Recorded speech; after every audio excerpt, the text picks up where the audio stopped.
Hello everyone, I hope you're doing really well today. My name is Pierrette Rouleau and I'm the owner and broker in charge of my company, Rouleau Real Estate Group.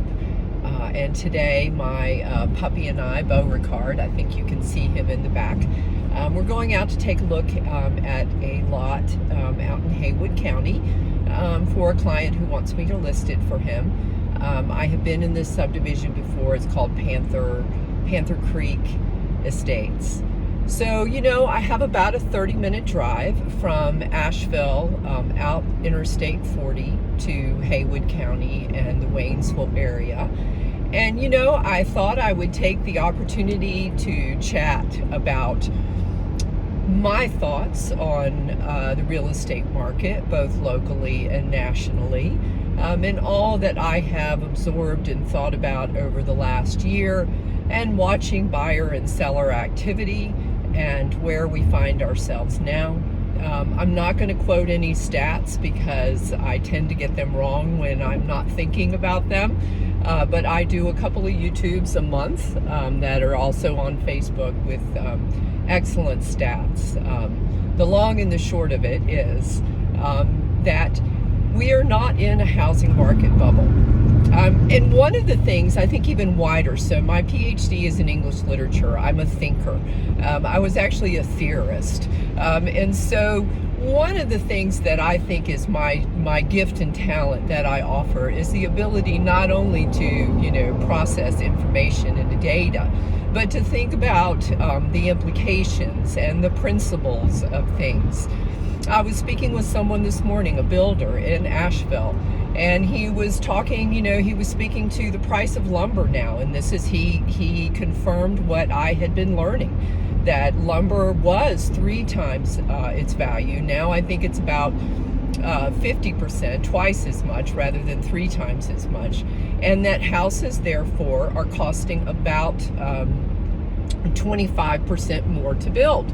And he gave me the example. He quoted a house about 1,500 square feet in the city of Asheville, and he quoted it at $400,000, and he had to go back to his client and say it's $450 now because of the price of goods. And he was surprised by that, okay? And he's like, when is it gonna settle? When is the bubble gonna burst? When are prices going to come down? When are things going to return to normal? And so it's not just about the housing market that I'm thinking about, but what I'm thinking about is that we do all as human beings, right?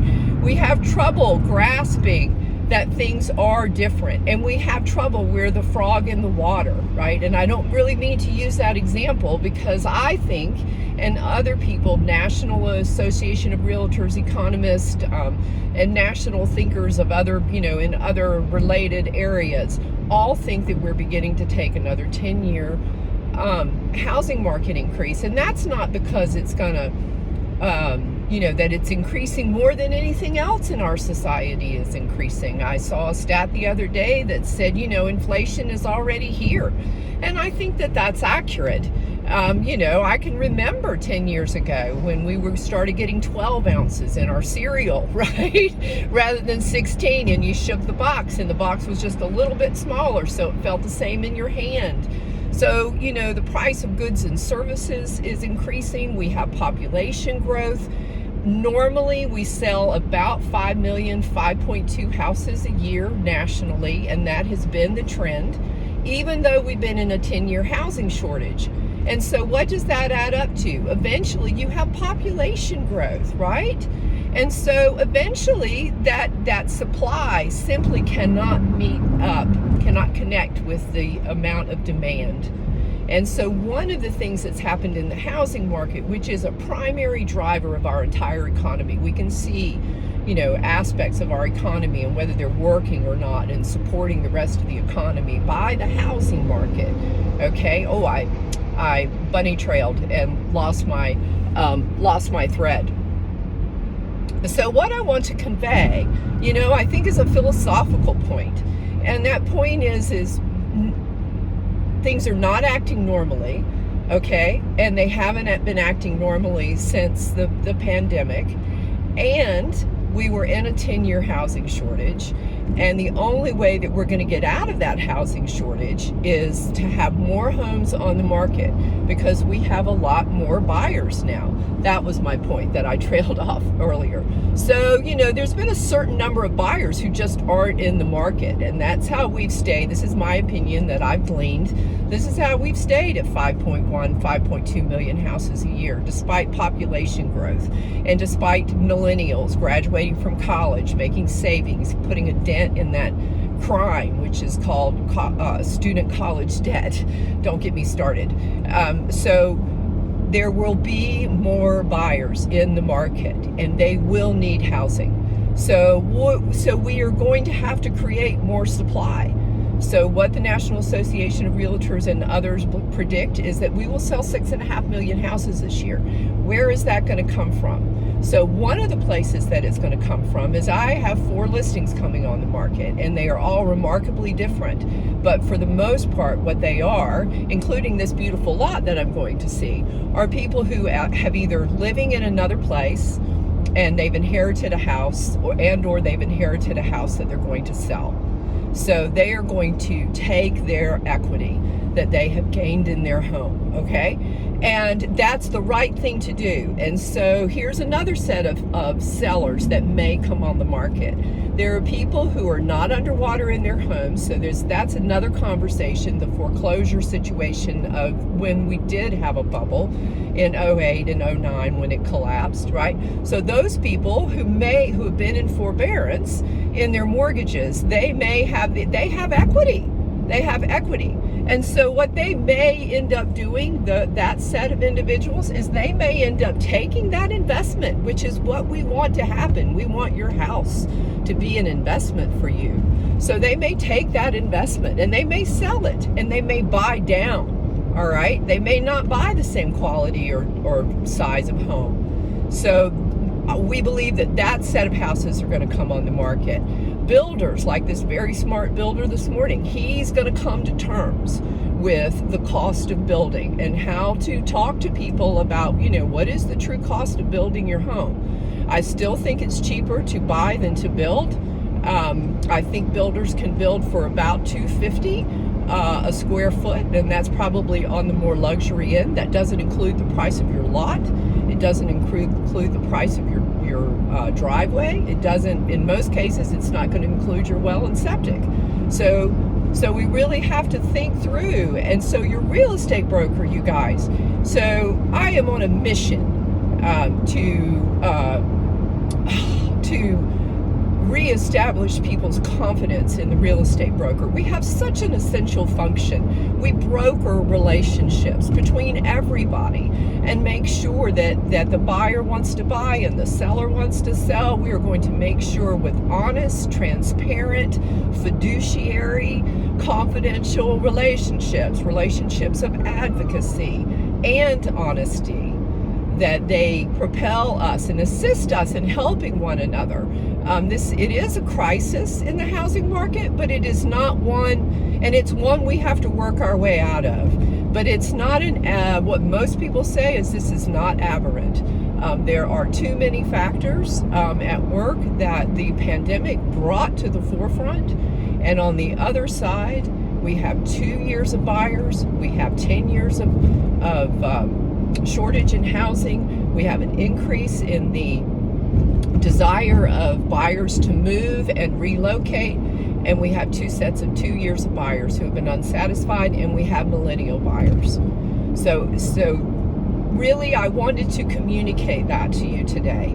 And those of us in real estate, I am so proud of my profession. We have the ability to assist. There are wonderful local and state down payment assistance programs out there that enable new buyers with cautiousness to get into new homes, even new construction. So there's so many opportunities out there. The federal government is shifting what it thinks about double wide manufactured homes. I think it's either in place or is going to be in place that lenders will be able to use a conventional loan on a double wide manufactured home. Don't quote me on that. I think I'm correct. All right. There are things going on in state legislatures about the concept of single family home. Right. We need more land. We need smaller footprints for our ecological issues. We need more opportunities for people to build and buy. We need less boundaries around cultural differences in our neighborhoods, and more inclusiveness, so that everyone can enjoy the benefits, and also the recognition that we just live in a world that keeps growing in population growth, and we live in a world where our earth is really calling out to us. So building principles have changed, and they've changed for the better.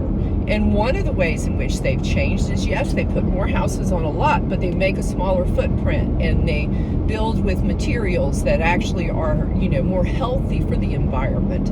So there's all kinds of changes that are afoot. Last year I bought my lot, and it had a beautiful big tree behind it. It wasn't my tree. And that tree came down last year, and I pitched a little fit. And I did because I'd grown used to that tree. It had shaded my and my neighbor's house probably since its age, right? 100-year-old tree, most likely, given the changes in Asheville and West Asheville. And I really was saddened about that on a lot of levels. Well, you know what I'm doing? But here's what the new young buyer said to me, right? And he said, you know what? I understand. Change is hard. I felt a little patronized, but that's all right. I'm 61. I can handle it, right? He said, change happens. I understand. Really, we were really, really distressed by the loss of this tree. And he let me know that life goes on. And so what have I done? I've planted 8 trees. I bought a really awesome cantilever umbrella that majestically sits in my backyard. I've embraced that I live on a small lot in West Asheville, which is really, really super fun to me.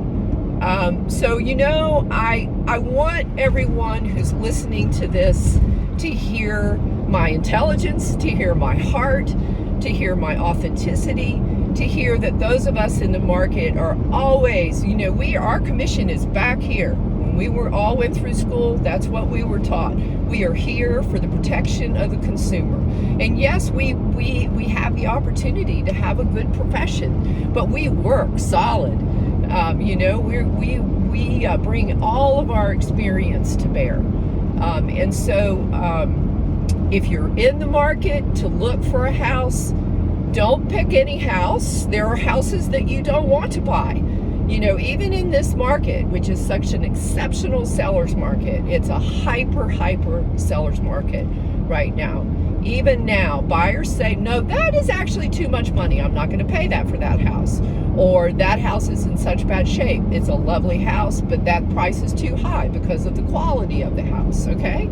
And so I always say it's still a buyer's market because you are the one who controls the price. But you know what? Even that may be an outdated mode of thinking right now. So I think that's part of what I want to convey, is that we all need to think looking forward. Someone said, what can you tell me about the real estate market right now? But I really think that just think about globally, think about socially. So many ways we're on the cusp of new thinking and new ways of conceiving of things. And so I think there's some adjustments to be made in how we analyze and think about the real estate market. So look, everybody, I hope this has been helpful and useful to you. My name is Pierrette Rouleau. I'm the owner and broker in charge of my company, Rouleau Real Estate Group.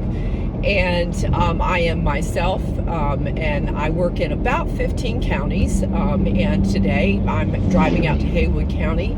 I'm really looking forward to listing this lot in a subdivision. I know real estate brokers, we don't, we don't make that much commission on lots. It's something that we should talk about is commission, right? We should really, and I believe that tomorrow I will have a conversation about commissions with people online. How about that? But today I absolutely love my job, right? It's hard sometimes, it's difficult. We all have fear and anxiety.